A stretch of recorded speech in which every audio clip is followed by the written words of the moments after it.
أنا الملازم أول بلال محمد مروان خبير، قائد كتيبة أحرار شمال. بسم الله أبدأ معلنا تشكيل كتائب أحرار شمال، ماضيا قدما نحو تحرير سوريا من جراثيم الأسد، راسما الخطى نحو بناء سوريا الحضارة، سوريا الديمقراطية، سوريا الازدهار. سوف نمضي قدما حاملين عقيدة الحب والتضحية، معلنين الدفاع عن شعبنا بكل ما أوتينا من قوة، والله ولي التوفيق.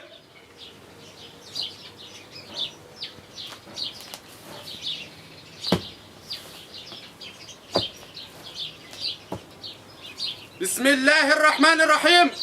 أنا الملازم أول إبراهيم عبد الرحمن موسى، بدوري أعلن تشكيل كتيبة 222 التابعة لكتائب أحرار الشمال في محافظة إدلب، معلنا المضي قدما نحو تحرير سوريا من براثن الاستبداد، متكلا على الله ومؤمنا بقضيتي وقضية الشعب السوري العظيم نحو الحرية والديمقراطية والازدهار.